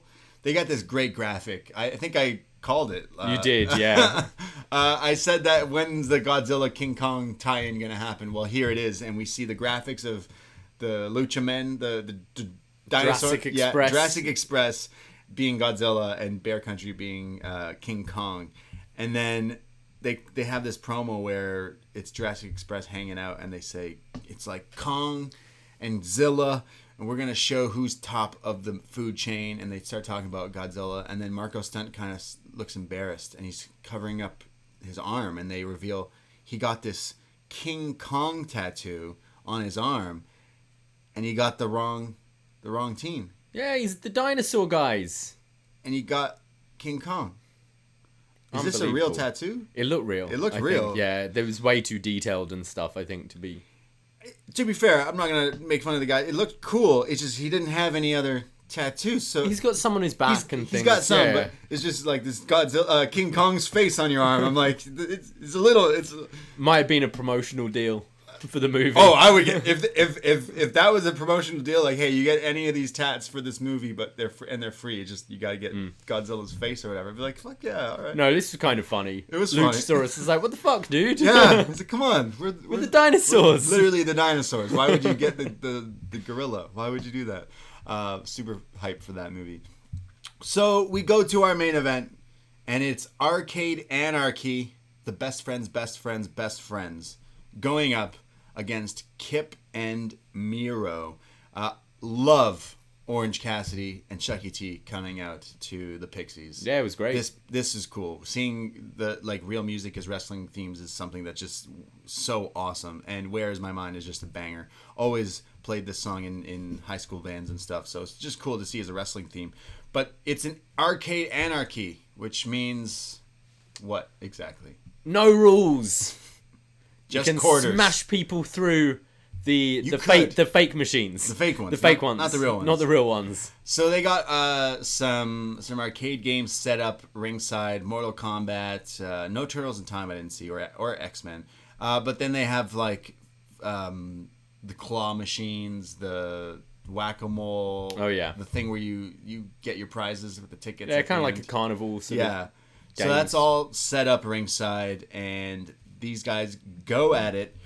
They start to use guardrails as weapons quite a lot. There's, like I mentioned, the whack-a-mole kind of gimmicked here. Well, a lot of gimmicked stuff where someone gets put through it and they start whacking the person with Kip, the... yeah. with the... This took Kip out for most of the match. He got hit with that fluffy hammer, and that was it for him. There's guardrails a lot of the time where they're like suplexing and throwing guys into them. Chucky T jumps off Mortal Kombat, which is just a great call. He's like, Chucky T just jumped off the Mortal Kombat. And JR's like, yeah, I don't even know what that means. JR just Checked out. sat back for this one. You guys got it. I'm gonna hang Excalibur, out. this is yours. So they're all the prizes I mentioned, like the carnival games, are like weapons, like chairs and stuff. So the guys are grabbing that and beating each other up with it. They eventually take 2-on-1 on Miro here as they cover him in everything to kind of keep him holding him down. And then they beat up on Kip. Kip and Chucky T are in the ring and they're fighting each other. And Chucky grabs this like stuffed animal, this teddy bear, but then opens out the back of it and dumps out in the middle of the ring Lego. Uh-oh. Yeah, that's right. Wei Ting, I bet, lost his mind. He drops all the Lego everywhere and then goes to slam Kip on it, who fights back. And Kip eventually power bombs Chucky onto the Lego bricks. Ouchie. Yeah, have you ever stepped on Lego? Of course. Oh, It's the worst. this fucking painful. It's the worst. Like, thumbtacks, yeah, that hurts. They're thumbtacks. But Lego, oh my god. Trying to wonder if, like, your back would kind of hurt less than the feet. I don't know. Well, the worst thing is the dude's taking a power bomb. He's doing the classic how you take the bump. The back where you bump. like do that. And it's Elbows like, into yeah, it your and all elbows that, and yeah. arms and hands are going into it Yeesh. too. Like, just I think Lego is such a great bump in wrestling. WWE never really kind of goes in that avenue, but it was such a thing in the indies for such a long time that it's really cool to finally kind of see, especially Chucky taking the bump. Made here. sense for the match. Yeah. Like, that's something you'd win, like, some Lego. What, really? Yeah, I you don't win a Lego set. I fucking love Lego as a kid. Really, really love Lego. So this match continued because it's only a near fall. So then Chucky hits him with a DDT. Sorry, it's Orange who comes in with the satellite DDT onto the Lego. Then a beach break. But then Penelope Ford gets involved and breaks up the pin here. So stopping Orange Cassidy from getting this win. And then it's Penelope who goes over to the claw machine. The claw. And all the stuffed animals are little aliens. And the big pop of the night here is she goes to play the claw game. And out pops an alien, Chris Statlander. She's back. Earth to Ford as Statlander shoves the plexiglass thing, breaks out Into of this her head. Yeah, breaks out of this thing. Penelope tries to fight her back, but she beats the shit out of her. They get her up on the apron. There's like the hockey table, gimmicked hockey thing set up, and Statlander hits her with the alien driver, satellite driver, off the apron through this thing, taking out Penelope here. I lost my mind seeing Chris Statlander. Again, everything I say just seems to happen. I love Chris Statlander coming out with the alien Oh, claw. the reveal, so clever. Like, really fun. The Toy Story alien Le Claw. Absolutely. The match continues. It's Miro who's fucking up the best friends with like steel chairs, and he has them like he's beating the hell out of them, and they start to climb up the entrance ramp, and a van shows up. Uh-oh. Could it be? Could it be? It's Sue. Yes, Trent's mom, which can only mean she's dropping off Trent. Her baby boy. Yes, Trent is back. Great pop here. Just a heartfelt moment. Gives him a kiss on the cheek. He's wearing his vest, his jean vest. Yeah. He's ready to fight. The best friends and Orange Cassidy all attack Miro here. He tries to fight back. He then takes them out and then waves over to Sue. blows her a kiss, and then Miro goes over to the van and gets on top of it, like almost like he's going to attack Sue, and she's freaking out. She's scared. This big, massive man is on her car, but Trent makes the save. He attacks Miro. They then throw him into Mortal Kombat 2, or what was supposed to be Mortal Kombat 2. Didn't quite look like the arcade. Well, you're not gonna. Let's not smash up Mortal Kombat 2. It's fine. They wouldn't do it to a Street Fighter 2. Trent then hits a spear through a table on Miro. Kip is on the stage, but Chucky grabs him, hits him with this like power slam off the stage through these tables that were set up ringside, and the best friends get their win over Kip and Miro. The best friends are the best. Really, really fun match. I've not enjoyed this feud at all, but I think there's something about these kind of best friends plunder matches that have been pretty fun. I thought the reveal of Statlander was great. I loved some of the gimmicks they had, the Lego bump. Thought Miro looked good, and I liked how they treated him like a monster, just like burying him under absolutely everything. I thought this was really enjoyable. Trent and Sue returning. Yeah. Just a real like feel good moment to end the show. Like I just went off feeling happy, you know? I agree. This had some stuff that I didn't really like. Like it looked really hokey, and a lot of it made me think of like what people think wrestling is. Right. And this definitely like goes into that category and stuff. But it also reminded me of like indie wrestling, where they take the fun of things and like it's wrestling. It's not real life. It's silly. It's supposed to be this. So I definitely see both sides of it. But I definitely was enjoying some of the spots and some of the stuff. Again, all of the guys in this match are good wrestlers, and Kip Sabian, but the story has just been really stupid and the characters of the video game thing is very stupid. So the fact that it didn't feel too arcadey, because they didn't really fight with the arcade games. They fought with like some of the gimmicked other stuff. So they didn't really actually go around smashing arcade things. This whole feud started with the arcade thing being used as a weapon. I thought that was something that they would have maybe tied into this. But again, love the Chris Statlander thing, because Ford was the one who injured her, I think, in that match, or the last time they fought. Right, gotcha. And then Sue showing up and Trent and everything. Again, I could not hate this. I like that Dynamite as well is okay with having a main event not be Moxley, Kenny Omega, that kind of thing. And I feel quite often on WWE programming, you'll have your star in the main event, but it's sometimes in just some meaningless tag or whatever. I way prefer having a lower card or mid card feud that's been built up for a while, being like, okay, it's not necessarily going to be on the pay-per-view, but you're going to headline Dynamite. And I like that, and we've seen that a lot, like with even Darby John Silver last week, and this here, and the like Lights Out match the other week. I like that the main events feel very different and gives a lot of people on the roster a chance to have that main event. Yeah, 100%. It changes things up, and I mentioned I don't like when I keep seeing Matt Hardy every week, where I like to see different characters come in and out every week. You don't need to see everyone every week, and vice versa, but seeing the different main events that they can put on is a good idea. This was the right way to end the show here tonight. Yeah, absolutely. I really enjoyed the like pops that you got from Statlander and Sue and Trent. Really enjoyable. I would say I probably like the 6-man tag a bit more, or even the QT Marshall. I think that was my favorite bit of the show. That was probably the that. highlight, to be honest. And obviously Chris Statlander. I think having her back in this women's division will definitely help it. And seeing where the women's division kind of is right now, there's so many different matchups, like Statlander, Ford. They can blow past that one and then go to Statlander, Thunder Rosa, Statlander, Britt, so many different things there. I think getting the title off Hikaru onto someone else is a way to instantly freshen it up. I think Shida needs to drop it soon. Yeah. It's been long, and I can't say I've been too into her reign.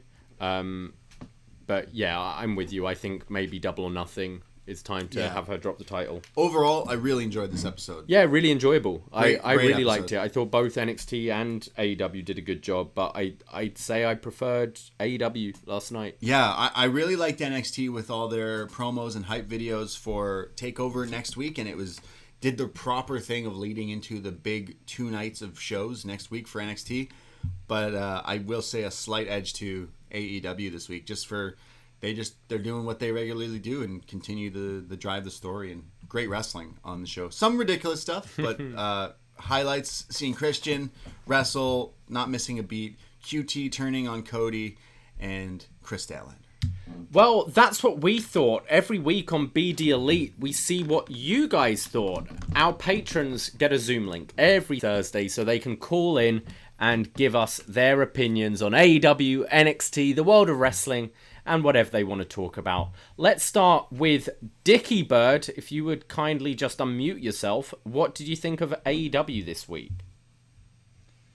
What is happening, guys? Hello, good sir, Mr. Dickie Bird. I'm going to have to go ahead and talk about NXT for a second. Yeah, go of course, for it. Man. Yeah, for sure.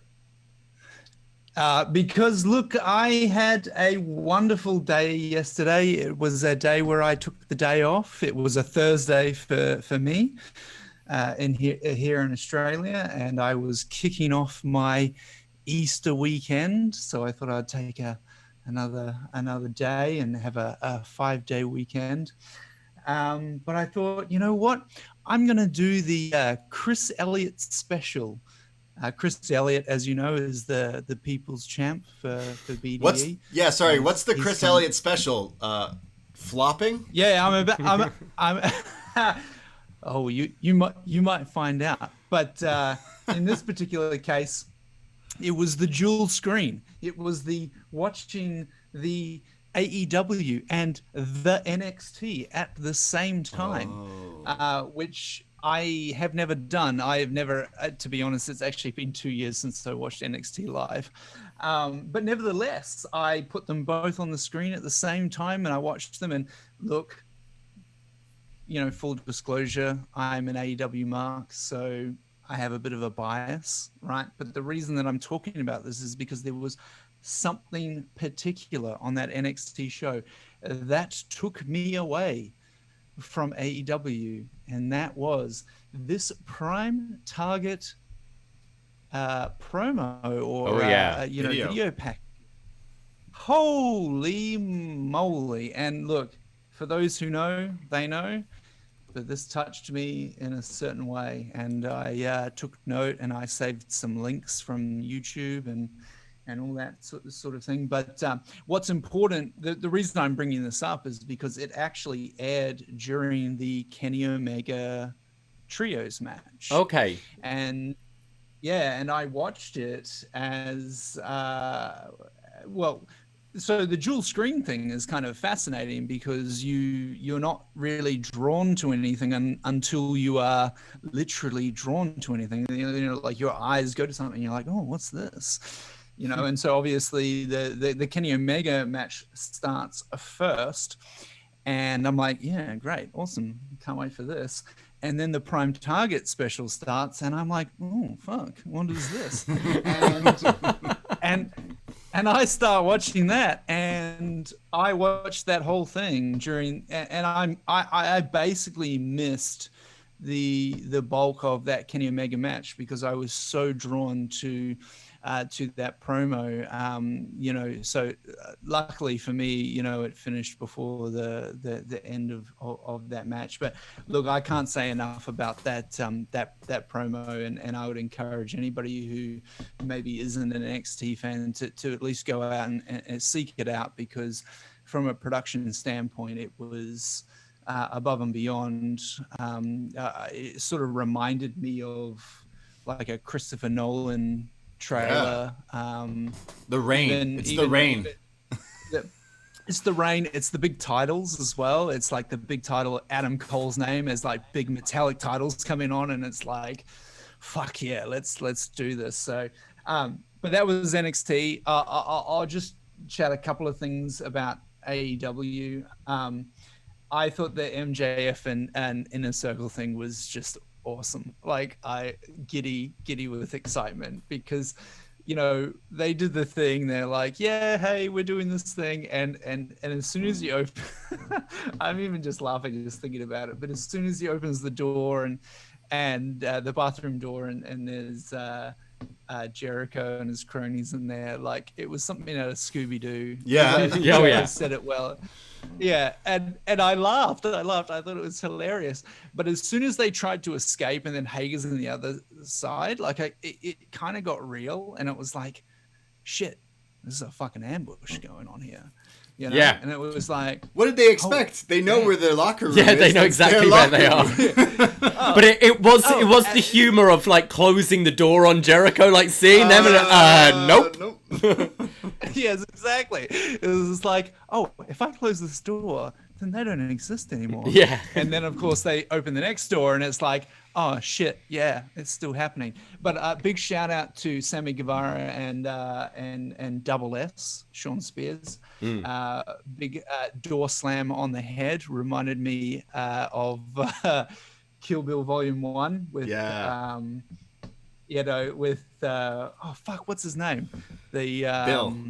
I'm here to Buck, and I'm here to fuck, right? That's right. The guy, you know, the guy in the thing, yeah. Oh, and yeah, he yeah, slams yeah. that, yeah. So you know, the guy in the hospital, and she slams the door, like it was brutal. Like it's serious. Like this whole thing was really quite brutal, and I loved it so much. And you know, to anybody who thinks that, oh shit, you know, maybe like it was too soon or whatever, like all I can say is like clearly there's going to be repercussions, you know.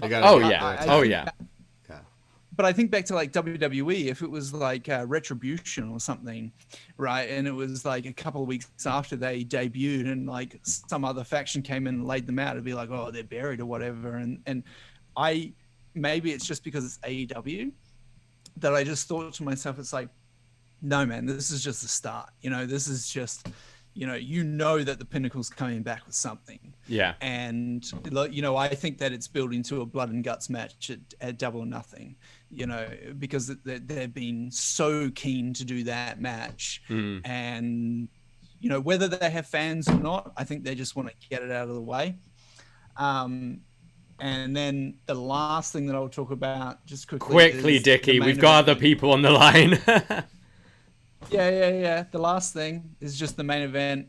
I thought was Chef's Kiss. Just the very last like sequence after, you know, the guy, you know, after the pin, just with the Pixies playing and the big hug, and Statlander comes in for the big hug as well, and the big thumbs up to Sue, and you know, it was feel good. He needs to buy more music. That's what I'm going to say. Yeah, absolutely. Tony Khan needs to buy more commercial music, and just go with it, you know, because it was so awesome. So anyway, that's all I've got to say. Thank you, Dickie. I was also going to say my Patreon money came out today. Also, Chef's Kiss, and that burgundy hoodie that you're wearing looks really nice. It's getting cold here in Brisbane. Where can you buy that from? ProWrestlingTees.com/upnext. Yes, that is the address. Yes. More colors coming soon. Thank you, Dickie. We love you. Thank you for all of your support and everything you do for us. You're the best. Yeah, Dickie's obviously talking about Dickie knows a thing or two about editing videos, production, quality of so if he says that Prime Target's good, that Prime Target's good. Trust it. Let's go to MJ from NJ, who's on the phone. How are you, MJ? Oh. I know nothing about the production of videos, but the Prime Targets tend to be pretty good.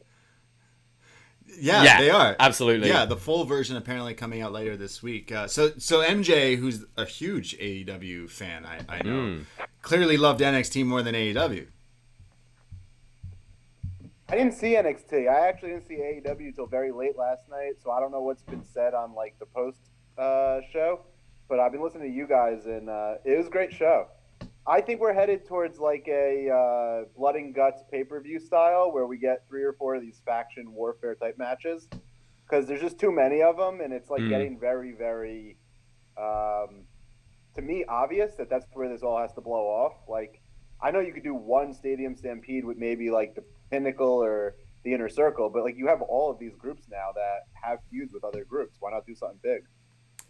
I hope you don't have multiple though, if that's what you're going at, because I think especially right away that kind of pulls away from it, and I think something AEW's been very good at is being quite sparing with their stipulations. Like we've still only seen one cage match so far, and that's a trope that they go to a lot in wrestling.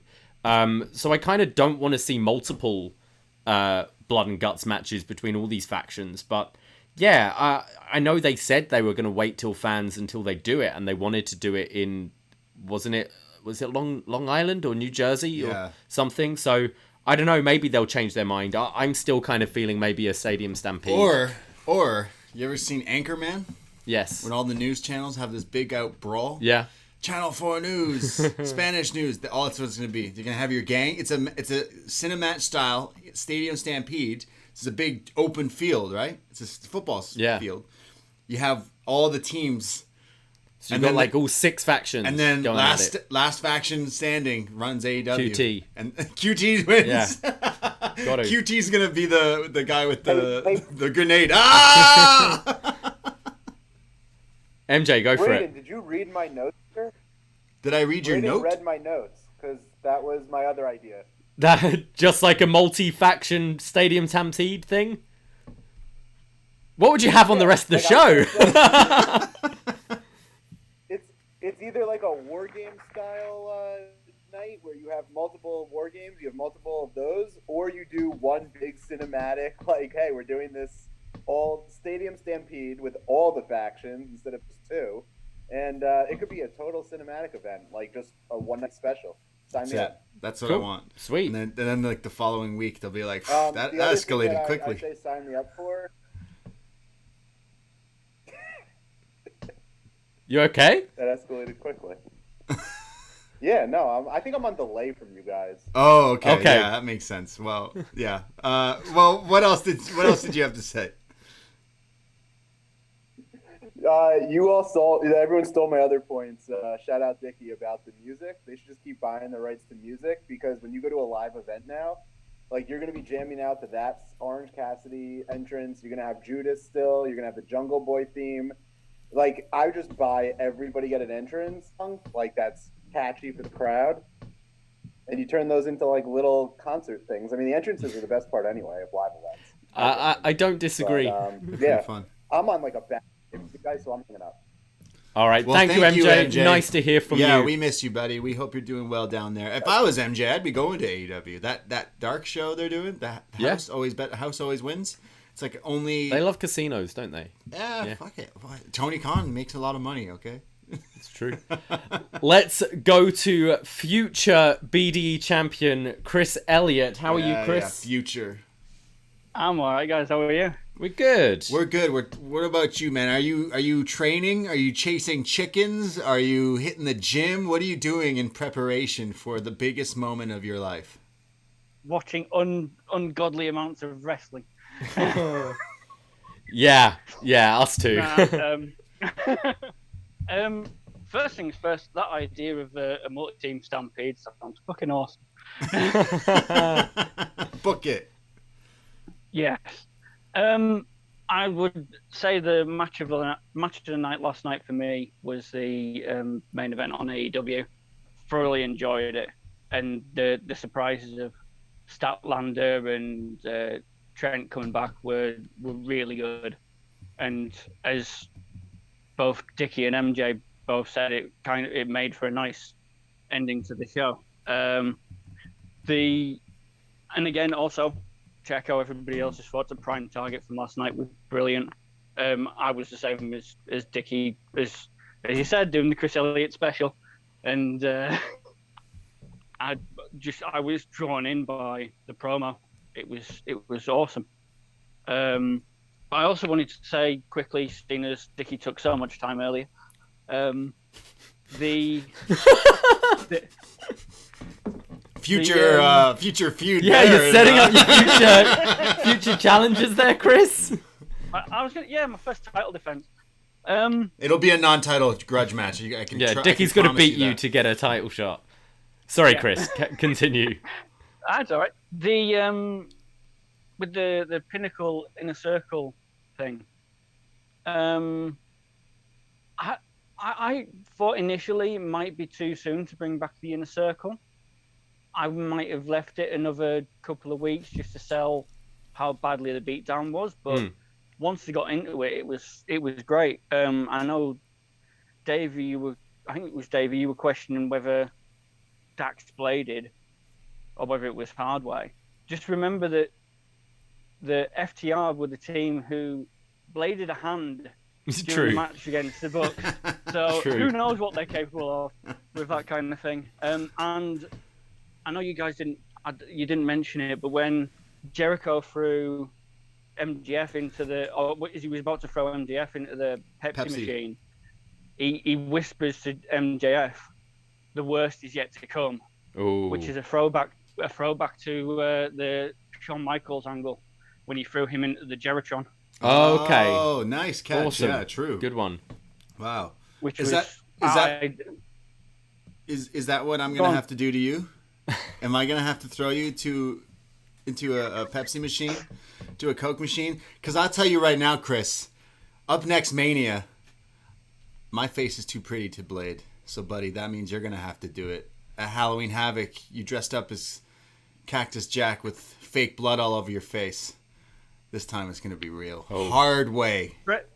Braden, if I'm prepared to put tomato ketchup on my face for a Halloween costume, just think of what I'm prepared to do to win that fucking title.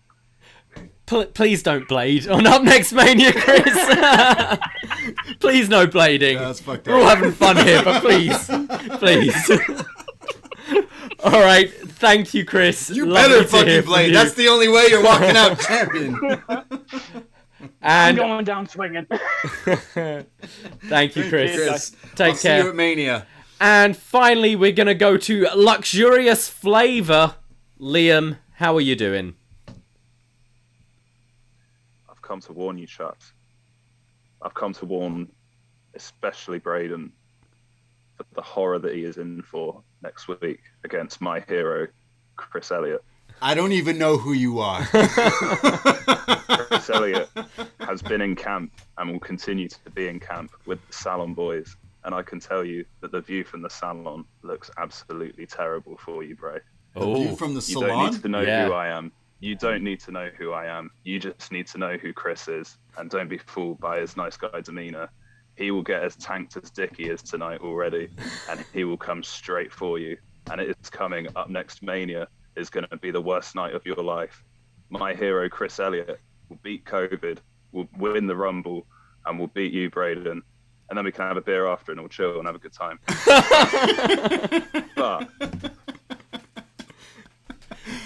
Got Paul Heyman MVP on the line Yeah, here. is this his Don Callis, the invisible hand? Sorry, I don't know your shoot name. I know your stage name. So that's what I'll refer to you with Luxurious Flavor. Clearly, the flavor you got is hot because that's what you're coming in as, and I appreciate you being Chris's invisible hand here because it seems like he needs a third hand. He seems like he needs the help. So you know what? I can only appreciate what you just did to hype up Chris. So you know what? Make sure there's an extra seat at the salon because maybe I need my cuticles done for this main event slot. Up next Mania, but I liked that. I thought that was admirable. Liam, you are welcome in the Salon anytime, Bray, anytime. Specifically tomorrow night at 7 p.m. Eastern when we'll be watching Big Brother again for the third week straight in the Discord. I was will not. Be I there. was filling Braden in. I will definitely Brother not be there. this Yeah.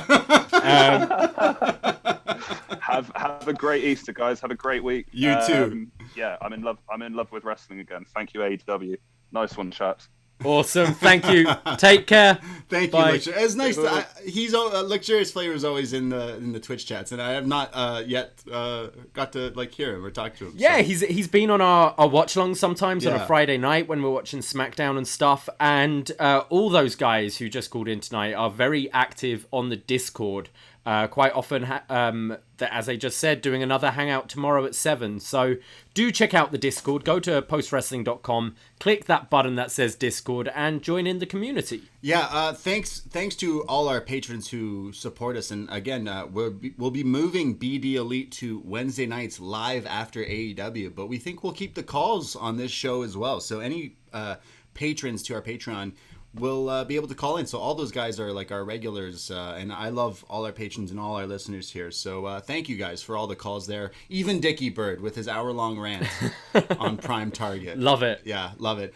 Thank you guys for calling in and on all your thoughts there. Again, I cannot wait for Up Next Mania. It's going to be crazy. And I'm not quite sure what he meant by a salon. I don't know if that's a play on words or he genuinely likes... They're getting into Big Brother 6 right now, and I think it's all the Salon boys from that. Oh, yeah. Okay. Got you.